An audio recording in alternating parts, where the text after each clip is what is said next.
Hello, you're listening to Nick Needs to Know, the podcast.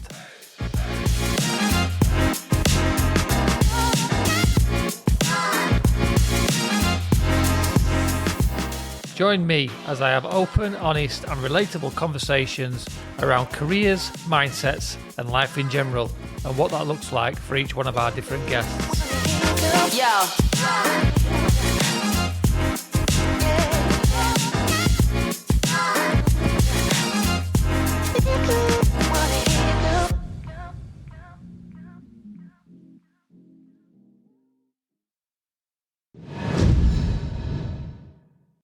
On this episode, I am joined by Imran Patel, a director of home service for a large media company, where we speak about his career and life, both past and present. Thank you for listening, and I hope you enjoy. Good morning, Imran. Thank you for joining me today. How are you? I'm really good, thank you, Nick. How are you? Yeah, really good. The weather's took a turn, I think. We've had a couple of nice days of sunshine, and now it's really overcast. I don't know what it's like at your neck of the woods. Yeah, it's not too bad. So I'm in the northwest of England, so had a really lovely weekend. To be fair, lots of great sun. Headed up to Beacon Fells actually on Saturday, which is a lovely place just outside of Preston. Which was a lovely walk, a lovely picnic area, and enjoyed some good downtime with the family. Oh, sounds nice. We had a couple of barbecues. One that I regret. had more of an effect the day after. Fair enough. So thank you again for joining me today on this podcast. We talk about careers, mindsets, lifestyles, etc.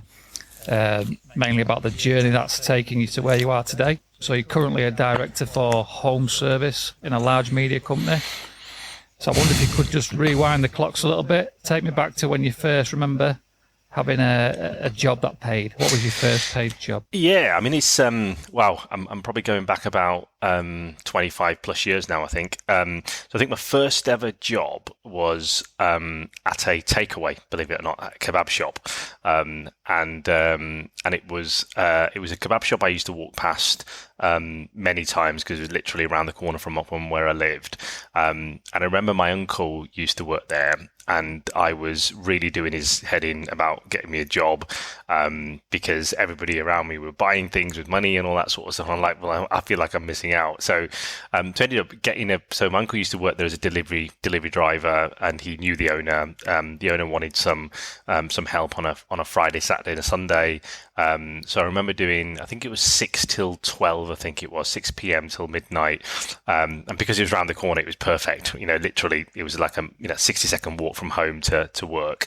And yeah, so it was in a kebab shop. I learned so many skills about serving customers. I do make the meanest ever kebab as well, by the way. So if we're ever in the same location, we're both hungry, I could probably make you a nice kebab. And yeah, look, all round, just kind of culinary skills, cooking skills, and also talking to customers, having a laugh, having a bit of banter as well. And that was, I was probably there for about a year or so, and that was amazing because it just really enabled me to kind of venture into working life, and also enabled me to learn so much as well about me and dealing with other people and all that sort of stuff. So yeah, that's probably my first working memory. So that's your uncle's kebab shop, or your uncle worked there? He worked there. So he used to work there as a delivery driver, and another chap used to own it, and obviously they wanted a bit of help. The only hardest thing about that job was my mates. I remember very vividly, my mates used to walk past the kebab shop on a Friday night and a Saturday night, basically just doing nothing, just chilling, and they used to wave past me, and that was the only time I felt like, should I be working? Should I not be out there having fun? But no, apart from that, it was an amazing experience. So I always imagine those sort of jobs, you start at the very bottom, like dishwashing, dirty jobs, and then you work your way up to front desk. Was that sort of? Yeah, it was, because you've got to remember, I was very much a mummy's boy, right? So everything was done for me at home. So whether it was breakfast or lunch, dinner, all that sort of stuff was done. That we came from a very traditional Muslim family, where the role of my mum was as a housewife. So she kind of, and she loved it, by the way. And she kind of brought us all up. And we were a family of five, four of the siblings. And we, I was never really brought up with the initiation that you've got to fend for yourself and you've got to, you kind of got to cook, clean, and all that sort of stuff. So to get that sort of experience at that age was brilliant, because you're right, he was washing dishes, to be, to sweeping the floors, to be able to kind of get stock out and put stock on shelves in the back rooms, to then be entrusted with, running the kind of kebab counter, so to speak, to be able to actually physically make the kebabs themselves with mincemeat, and to be able to actually cook them as well as make the naan bread and cook that as well. Absolutely loved it, because it gave me an opportunity to to kind of learn a new skill, for want of a better phrase, right? And there's skills that will stay with you for life, right? Because that's what makes that brilliant in terms of experience. So yeah, definitely worked my way up, and then by the end of it, I knew I knew probably 90% of customers I knew really well, first name terms with, again, good laugh, good banter, with them as well. Knew kind of what they wanted, what they needed, and all that sort of good stuff. So yeah, really good experience as my first job, and I never regretted it for a second. Brilliant. So obviously that was a part-time sort of role. Yeah. Did you then move on to further education, or was it looking for full-time work? Yeah, look. I think for me, I've different people will go through different walks of life in terms of their kind of careers, and I probably been as you could probably regard me as a bit of an academic, right? So literally from school straight into college for 2 years, straight into university for 3 years, and then straight into a corporate job. So very much went down the academic route. And it's funny because when I look back on it, it's not that I had a huge amount of pressure from home or anything like that my parents really wanted me to, yes, they wanted me to do well, absolutely, but it was down on me. It was on me. If I wanted to do well and wanted to get on life, I needed to put the hard yards in and put hard graft in. And I'd say that I've probably never been the brightest of individuals, right? But I've always had a knack of working hard. And I've always been very disciplined and very target focused, in the sense of if I want something, even though I may not be the best and the most brightest of individuals, I will work my own way of being able to get there. And that's something that I've been hugely proud of, right? Is the fact that I've kind of got this hard graft in me that will make things happen.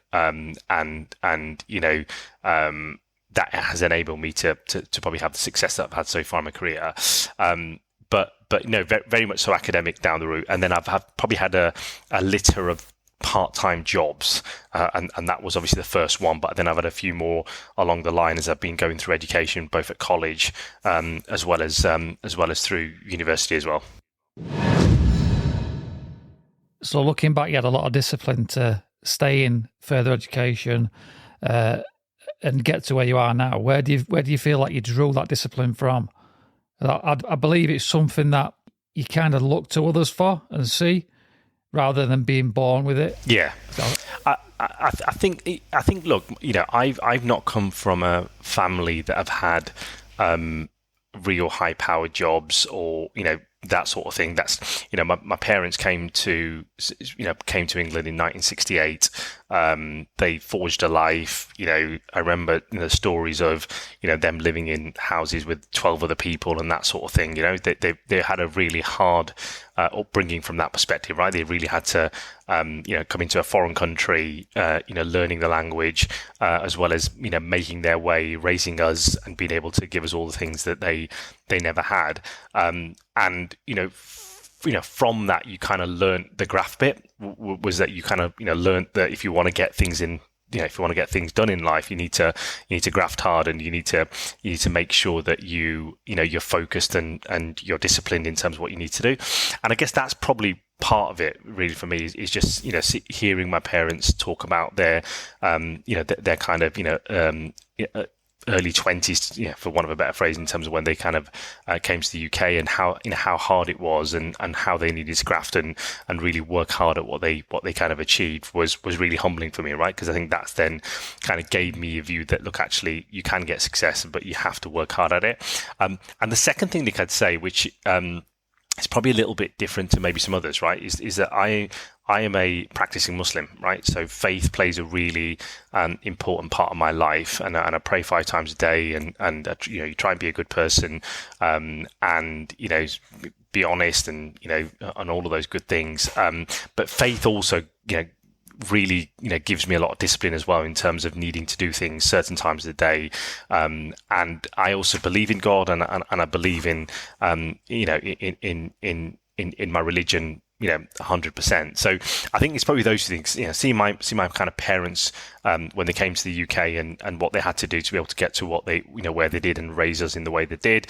And also my faith and enables me to get that discipline as well, because Islam is a religion that gives you that, discipline, gives you, that focus, on what, the purpose that you've got in life, and what you need to achieve. So I think it's probably a combination of those two things that are probably giving me that level of discipline. And then moving on to university, college, when you set out to further educate yourself, did you have a goal in mind? What was the end goal? Yeah, look, I always knew that my life wasn't going to be going down a specialist discipline, whether that's a doctor or a dentist or a lawyer or anything like that. I never really had a love for those sorts of things. But one of the things I always had is a streak of entrepreneurialism in me, in the sense of I could I could sell ice to ice, Eskimos, right? But in that phrase, I could sell a lot, and I had a gift. I from a young age, I was able to look at something and work out, well, how can I get rid of this thing, or how can I sell this to somebody?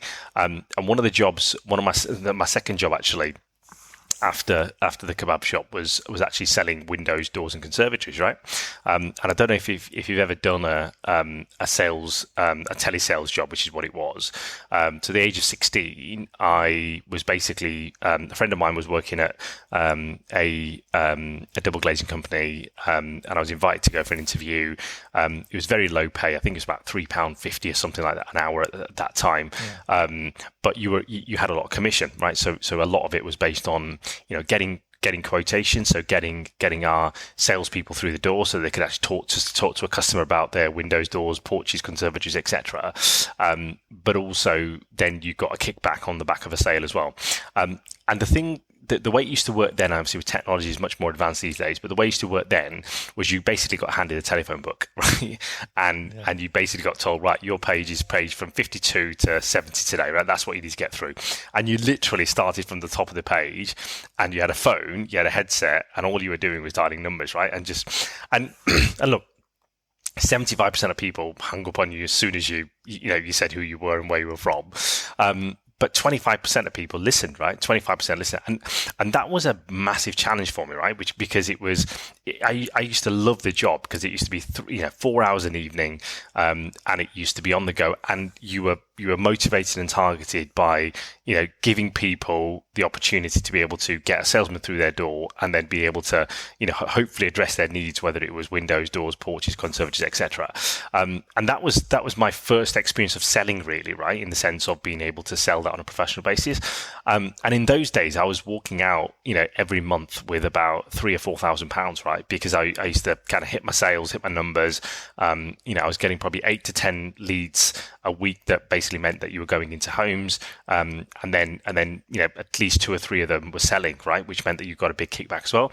And that was just brilliant. I absolutely loved it. And it was not just that, but it was the camaraderie of the team, and everybody was focused on the same thing, and a real buzz in the sales operation with incentives and prizes, and an element of social life in there as well, which was great. So I think I've always as I said earlier, I've always had jobs that have been all the way through with me through my education. There's never really been a period where I've just had education and that's it. I've always felt like I can do more, and I guess in that lies probably a competitive streak in me, which is the fact that I've always wanted to be the best at everything, and I've always wanted to be the first at everything. And I felt like I had to keep pushing myself all the way through in order to be able to achieve what I've done. So during college, of those 2 years, again, luckily I was very close to home, so I was able to manage the work-life balance of being able to manage both my education and also kind of work in the evenings as well. Leaving college, you've obviously got your degrees, your A-levels, or whatever it is you're required. Do you remember your first ever interview? I do. I mean, I think my early interviews, even at the kebab shop, was literally, probably not as formal as they are these days, right? But it was just a conversation, and I think you only asked me a couple of questions about, what is it you're going to bring? Why is it you want to work? And it was more about really getting underneath my motivations about what it is I wanted to do and why I wanted to work. And the same principle at my at the double glazing company that I worked for, that was very similar in the sense of, why is it you want to work? What is it can you bring? And in those interviews, you were basically then given a pen over and said, right, sell that pen to me, right? It was literally that, right? It was literally sell me something. So I can see if you've got the gift of the gab. I can see if you can try and sell. And then look, there was a period at university where I used to work at a catalog company, right? So some of our viewers may or may not remember, but before the advent of digital and online shopping, people used to get catalogs coming at home, and you used to choose what you wanted from the catalog, and you used to ring the number, and then you used to place the order, right? And an operator would take your order number, kind of work out the stock situation, and tell you when you were going to get it. So I used to work at a company again in Bolton, not too far away from where, probably about 15 minutes from where I lived, and that was amazing because it kind of gave you a window into corporate life, right? It was a corporate organization. I started off as an advisor on the phones, kind of talking to customers, and we used to have an order line and an inquiry line. I started on the order line, moved my way up to inquiry line, and then on the back of that became a team manager. And I think I was a team manager at the age of 19 or 20, I think it was, maybe 19. And that was amazing because I then have 15 advisors working for me, and I used to support them with their quality, support them with their coaching, and support that sort of stuff as they were kind of supporting and helping our customers, and that was just brilliant. And I ended up having a 30-hour job, which was 6 till 11 Monday to Friday, whilst at university, which is brilliant again for me because it meant that I was able to kind of fit both in. But again, it played to the narrative that I had around, this is great experience. It's going to hold you in great stead for the future when you start to apply for graduate jobs. This is going to really help you. So I think, again, probably had 2 or 3 interviews. And I remember the first one, I actually didn't get the job, and I was super gutted about not getting the job. And I think the best thing I ever did was go back in for feedback, right? And said, look, give me some feedback. What is it that I didn't do? What is it that I did do? And there was a couple of bits that came out of that feedback where I probably hadn't, some of it was just not enough experience, right? And there's someone with more experience than you, and some of it was more structural in the way I described a few bits and pieces. And I learned from that. And then the next time I went through an interview for a team manager job, I was successful and I got it, and the rest is history, as I say. So yeah, interviews has been.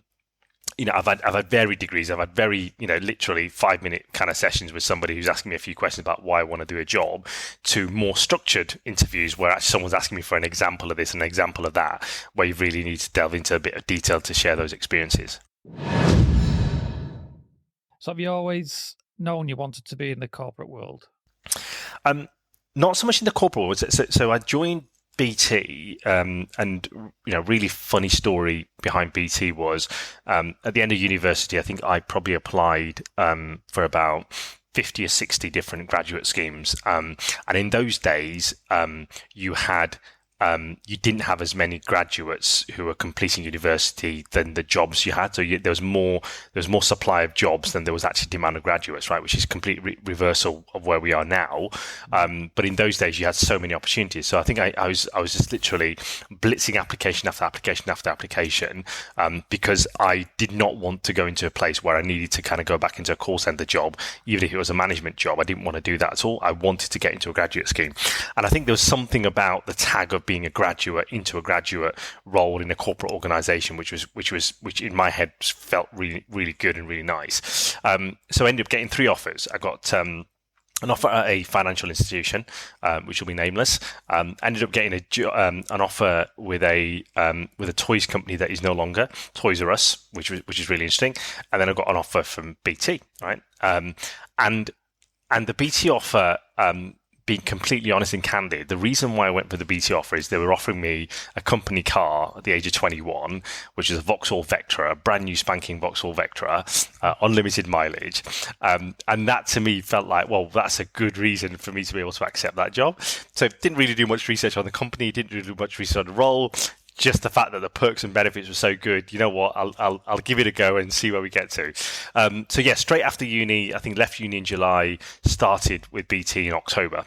Literally, it was a quick transition, and that was probably my first introduction to major corporate life as a big corporate player. And interestingly, surrounding myself with engineers from day one. Right, that's kind of what I did. Having a team of 15. Engineers, I'd say probably a third of them were old enough to be my granddad, at that time, like a 21-year-old managing, 50, 55, 60-year-old individuals. And that was the biggest lesson I will ever have had in people management and people leadership, right? Just in terms of, who are you? You're a kid. You're not even old enough to be, as my son, and you're trying to lead us. What those sorts of comments. And the first few weeks were really hard in the sense of, you were coming home and you were really questioning yourself to say, am I good enough for this? I'm getting beaten up every single day. What do I need to do differently? How can I overcome this? So that was probably the kind of first big corporate job, and a real tester. So how did you get through the period of resistance from the engineers then? Yeah, look, it was difficult, and it probably lasted about 6 months, I would say. Right, it was just really tough, and you trying to introduce things that were just being completely knocked back, saying, "Yeah, we've done that before, doesn't really work," etc., etc. And I managed to get an opportunity to. There's a couple of individuals who left the team, and I think two of them. Two of them moved on to new roles, which was a promotion for them, and one other person I think left because of retirement. And that gave me an opportunity to recruit a couple more people, right? And I was able to recruit them as opposed to having got given what I got given when I kind of started the job.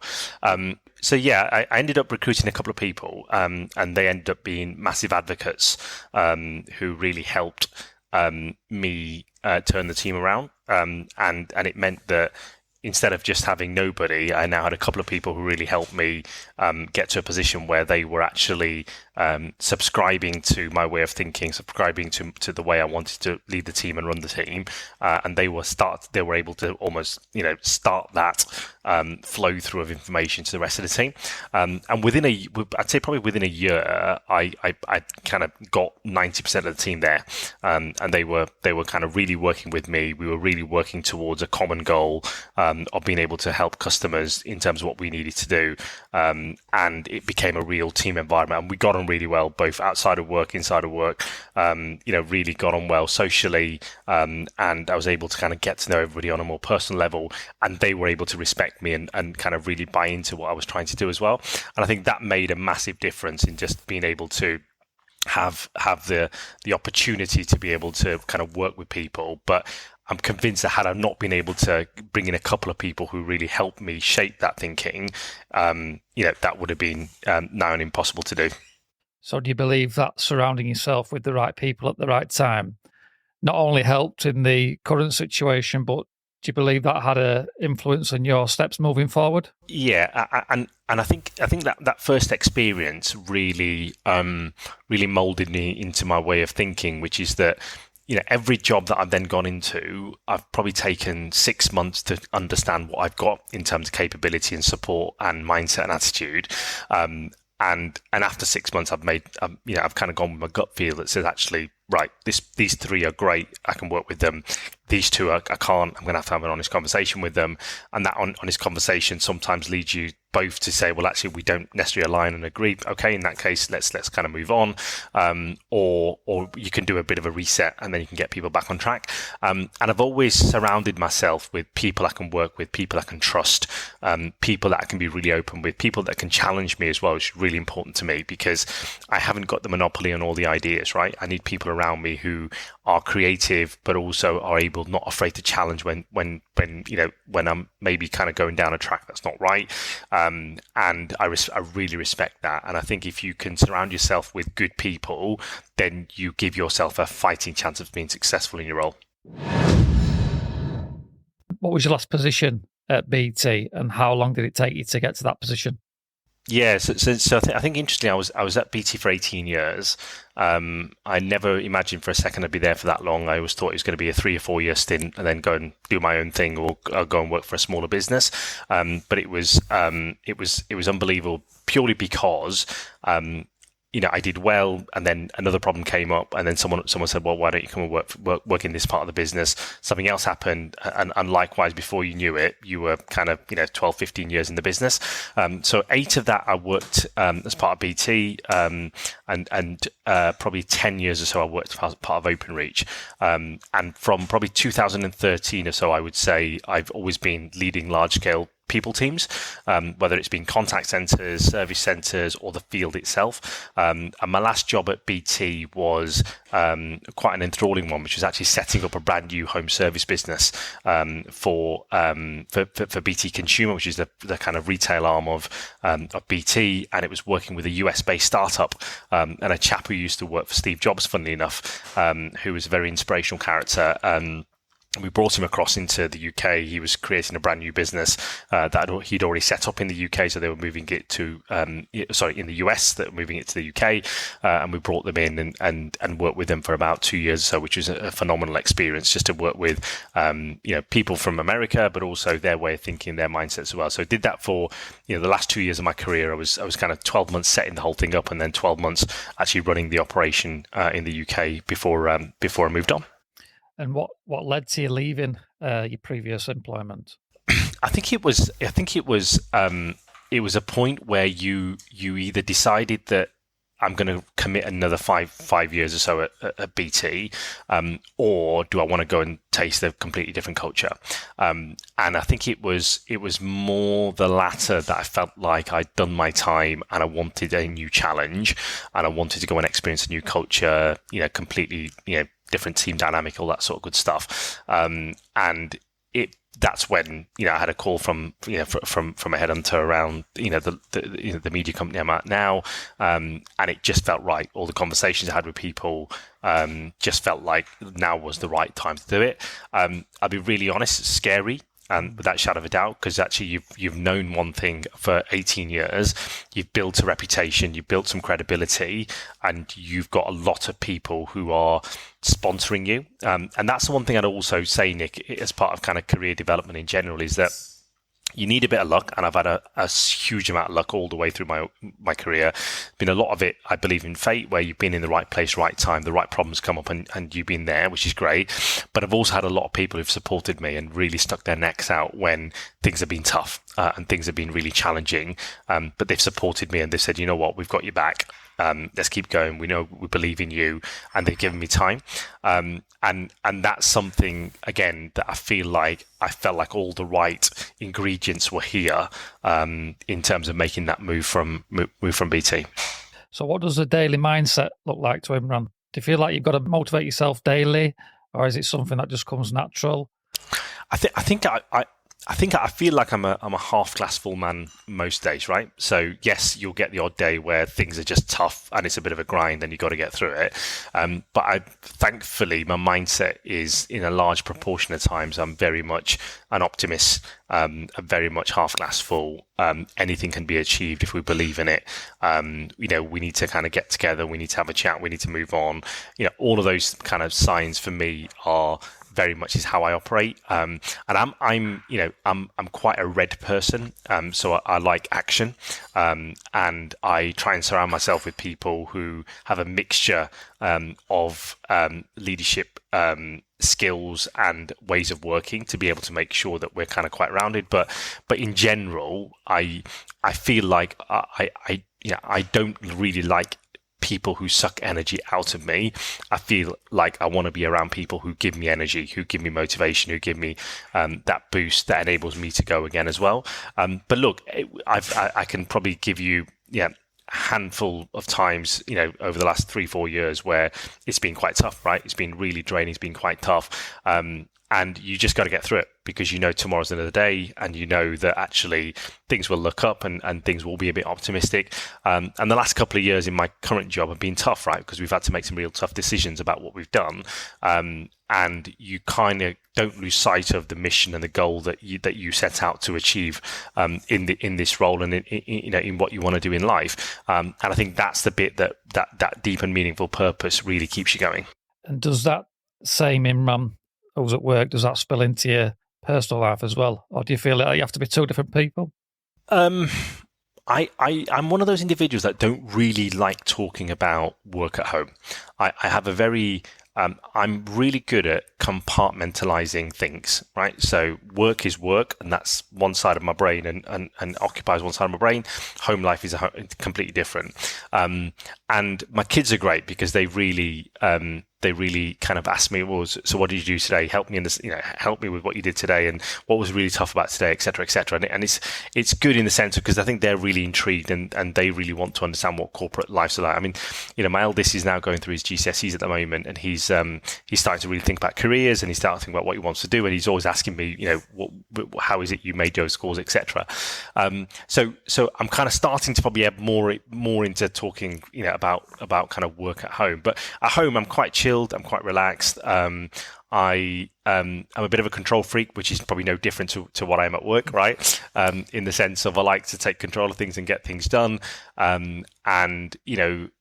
There's kind of probably a complementing of skills that we've got in the home that means that my wife, she's great at a hell of a lot of stuff that I would never be able to do, and I complement in other areas as well. So I wouldn't say I'm a different person, because I am who I am. You can't switch that on and off. But I do like to try and segregate the two things, just so that I feel like there's a bit of a break, and I'm kind of in a different world now for a while, and then I can switch my kind of my work brain on. Yeah, and I think that's a good skill to have, because sometimes those lines can be greyed out and you can find your work spilling into personal life, and sometimes the other way around, personal life can spill into work, and it's good that you can do that. And I think when you get into certain roles in organizations, you're kind of always on anyway, right? So you're always on. So, never goes an evening or a weekend goes by that I'm not looking at my phone to check in to see what's come in. Do I need to respond to something? Is there any emergencies, etc.? So that's fine. And I choose to do that, right? It's not that I'm expected to do that from anybody. I choose to do that because I want to stay on top of things, and I want to make sure that I'm kind of across most things. But the ability to be able to drop that, and I think what's great about Sky, and to be fair, same at BT as well, what was really good about these organizations is that you're able to have a good work-life balance, right? And I think that's super key. So, whenever I had kids events, whether it's sports days, whether it's Christmas events and kind of plays and stuff, whether it's being able to kind of drop my son off on the first day of his GCSE exams, that flexibility has been unbelievable, right? Most organizations kind of tend to operate quite flexibly, and I tend to find that I give that back because of the amount of time that I might do work in the evenings or at weekends or whatever. I feel like it's a two-way, it's a bit of a give and take, in the sense that you get a little bit of flexibility, but you've also got to sometimes when things are tough and when it's challenging times, you've got to give a bit more as well. So getting that flexibility, I think, is super key both ways. Hobbies? Do you have any hobbies that you like to partake in? At the moment, I feel like I'm more of a gardener than I'm a hobbyist, and I'm a really bad gardener at that as well, right? So I've got Scooby-Doo about landscaping, but I moved into where I obviously live now a couple of years ago, and Fortunately, we have a really large garden at the back, but I hadn't realised how much effort and work that those things need, because once you get a bit of sunlight, once you get a bit of rain, before you know it, you've got things growing out of control. So probably I'd say 15 hours this weekend we've been spending in the garden just getting things sorted out, which is being good. But look, outside of that, look, I love exercise and love keeping fit. I'm kind of in the gym a few times a week. That really enables me to just switch off from work, switch off from home life, and just really focus on myself. And I love running, cardio as well as some strength work as well, which I find just gives me more energy, if I'm honest, right? Because when I've done a session in the morning, I tend to be in the gym around 6:30. So if you could go back and change anything, would you do that, Imran? I definitely wouldn't say that I've got any regrets in terms of anything I've ever done in my career. I would definitely, in my early years, treat people a little bit differently. I almost felt like there was a bit of a race to the top, and that probably didn't bring out the best behaviours in me as an individual. But again, there's some lessons in that I've learned over time that I've been able to kind of bring into who I am today. And I'm definitely a big believer that, look, you don't always get things right, but if you can take learnings from those things that you haven't done well on, then that makes you a better person. Yeah. And one more thing before we move on to the quickfire questions. Tell me one thing that not many people know about you. One thing that not many people know about me. Maybe a hidden talent? I'm not sure there's many of those talents. Definitely not gardening, put it that way, as we were talking about earlier. At a young age, I used to play cricket quite a lot. And I used to play cricket as my kind of hobby, and I did really well at one point, getting into the county side as well, with potential trials for England before I broke a few bones in my body, that meant that I had to take a step back. So that's probably one thing, was A, my love of cricket, and B, actually I was really talented at cricket, and I really stood a good chance of making it professionally, but just didn't work out. I think university kicked in, which was more about my social life, and also broke a few bones, which meant that I didn't heal as quickly as I would have liked. I wonder how many potential professional sports people are out there. There'll be loads that were lost to social lives. Definitely. Yeah. Right, okay, man, it's time for quickfire questions. Right, Imran, quickfire questions. 5 quickfire questions, nice and easy for you. Question number 1. What is your go-to lazy dinner? If I'm on my own and no one's made anything, then I love some eggs. So I would say an egg bap or something like that. I also am really partial to a good lasagna. Not with mincemeat, though, with chicken. Chicken lasagna. Okay. Question 2. Do you have any tattoos? That would be very simply no. Do you plan on getting any tattoos? No. Okay. Question 3. What do you wish you learned sooner? That it's not a race in life, and actually everybody can win, and support each other, collaborate, and there's always a win-win outcome for everything. Very good. Question 4. What was your last impulse buy? My better half used to work at Selfridges up until probably about 3 months ago. And one of the perks of working at Selfridges is that you get a very, very nice discount as well. So every single time I used to pop into Selfridges, into Trafford Centre, I was buying something or the other. So I think the last impulse buy, even though I've got so many of them, was a couple of pairs of Paul Smith jeans, I think it was. And I didn't really need them, but the fact that you could get them at half the price that they were on meant that you should just treat yourself and do it. Yeah. So I think the fact that she's not working there anymore is probably a good thing. Okay, question 5. What is your most used emoji? Oh, that's an interesting one. So many. I'd probably say there's two which I most use. One is the tick, which is the thumbs up, which is kind of saying okay, and then the other one is the one where it's kind of, I think it describes great or good, which is the kind of the finger sign that goes with a little bit of a circle between your thumb and your index finger, and the rest of the fingers are up. So those are probably the two main ones, and that probably says a lot about me, right? Is I'm quite ever an optimist about things, but those are probably the two that I use with my daughter and my wife. There's probably the love heart in there as well somewhere, right? So got to get that one in. But yeah, those are probably the two big ones. I think there's a few people knew I was going to ask you this, and they were hoping you'd say the aubergine. I'm not sure why they say the aubergine, but there you go.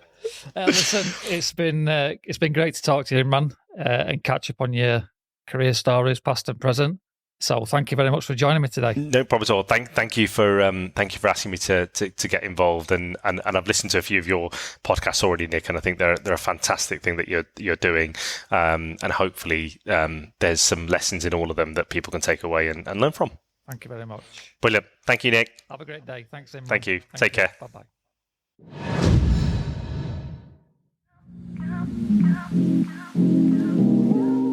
Thank you for listening. Don't forget to hit that follow button and join me next time for more chats on Nick Needs to Know.